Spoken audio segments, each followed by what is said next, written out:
दुनिया के कई ममालिक से कम उम्र लड़कियों को अमेरिका के अंदर लाया जाता रहा और यहाँ अमेरिकन इंटेलिजेंस एजेंसियां और कानून नाफिज करने वाले अदारे खामोश रहे। लेकिन क्यों? क्या जेफरी एप्स्टाइन अमेरिकन इंटेलिजेंस एजेंसियों का ही रुकन था, या फिर इन तमाम अमेरिकन इंटेलिजेंस एजेंसियों ने मोसाद की वजह से अपने आंख और कान बंद किए रखे? ये वो सवाल है जिसका जवाब ढूंढने के लिए जिस शख्स ने भी कोशिश की है वो शख्स अपनी जान से हाथ धो बैठा है। लेकिन हाल ही में 30 लाख से ज्यादा जो एप्स्टाइन दस्तावेजात लीक हुई हैं, उन दस्तावेजात में 1000 से ज्यादा बार रूसी सदर व्लादिमीर पुतिन का भी जिक्र आया है। क्या इस हमाम में सभी नंगे हैं?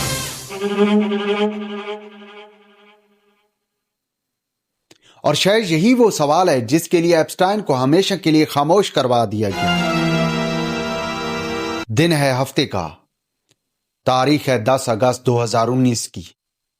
अमेरिका की एक जेल के अंदर एप्स्टाइन सुबह के वक्त मुर्दा हालत में पाया गया।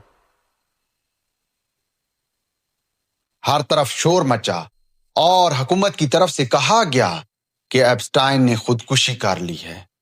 लेकिन यहां पर यह जुमला मशहूर हुआ, Epstein did not kill himself. Jeffrey Epstein, जिसका पूरा नाम जेफरी एडवर्ड एप्स्टाइन था, 1953 को अमेरिका के अंदर पैदा हुआ। जेफरी बाय बर्थ एक मुतवस्सित घराने से ताल्लुक रखता था। अपनी तालीम मुकम्मल करने के बाद एक उस्ताद की हैसियत से अपनी अमली जिंदगी का आगाज किया। लेकिन 1970 के शुरू में यह शख्स दुनिया के अमीर तरीन लोगों के करीब होना शुरू हो गया और फिर देखते ही देखते जेफरी एप्स्टाइन निजी तैयारों के अंदर उड़ान भरने लगा, महल्लात में रहायश इख्तियार कर ली और फिर जज़ायर भी खरीदने लगा। लेकिन यहां पर सवाल यह पैदा होता है कि आखिर एप्स्टाइन ऐसा कौन सा काम करता था कि वो निजी तैयारों के अंदर घूम रहा था, महल्लों में रहायश इख्तियार कर रहा था और जज़ायर खरीद रहा था? इस सवाल का जवाब भी कोई नहीं जानता है। और फिर देखते ही देखते एप्स्टाइन 1997 के अंदर लिटिल सेंट जेम्स जजीरे का मालिक बन जाता है।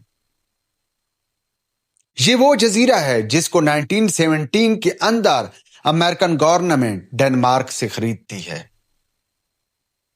और फिर अमेरिकन गवर्नमेंट इसको निजी मालकियत के अंदर दे देती है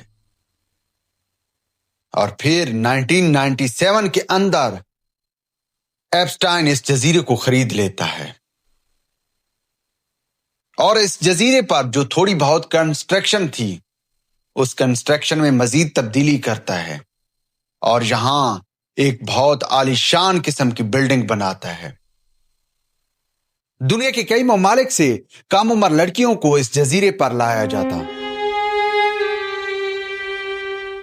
इन लड़कियों से एप्स्टाइन के मेहमानों को खुश करवाया जाता। ये कम उम्र लड़कियां बांदी की हैसियत से एप्स्टाइन के उन तमाम मेहमानों की खिदमत करती जिनको एप्स्टाइन अपने जजीरे पर इनवाइट करता था।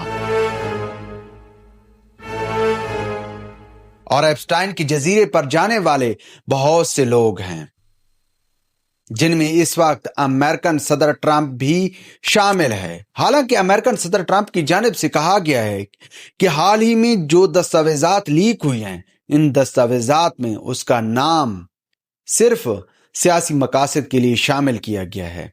उसका एप्स्टाइन के साथ किसी किस्म का कोई ताल्लुक नहीं रहा है और ना ही वो इस जजीरे पर गया है।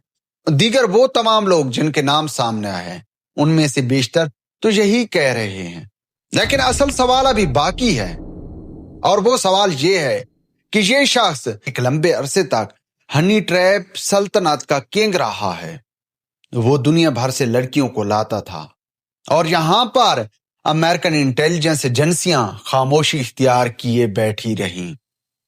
किसी ने भी ये सवाल उठाने की जुर्रत नहीं की کہ بھائی یہ جزیرہ کس مقاصد کے لیے استعمال ہو رہا ہے، ایپسٹائن کے پاس پیسہ کہاں سے آ رہا ہے، اور یہاں پر اگر کسی نے آواز اٹھائی بھی صحیح تو اس کو چپکے سے خاموش کروا دیا جاتا تھا۔ اب اس تمام تر معاملے کا سادہ سا جواب تو یہ ہے کہ امریکن انٹیلیجنس ایجنسیوں کی شے پر ہی یہ سب کچھ ہوتا رہا ہے، یا پھر امریکن انٹیلیجنس ایجنسیوں سے ایپسٹائن کے جو مہمان تھے وہ طاقتور تھے۔ لیکن یہاں پر اتنا معاملہ بھی سیدھا نہیں ہے۔ ڈیلی میل کی رپورٹس کے مطابق ایپسٹائن نے 1000 سے زائد بار صدر پیوٹن کے ساتھ بھی رابطہ کیا ہے۔ تو کیا یہاں پر روسی انٹیلیجنس ایجنسی FSB بھی ملوث تھی؟ آخر ایپسٹائن کون تھا جو کہ چھوٹی بچیوں پر وحشیانہ تشدد کرتا رہا اور دنیا بھر کی وہ تمام عالمی برادری خاموش بیٹھی رہی جو کہ خود کو انسانی حقوق کا علم بردار کہتی ہے؟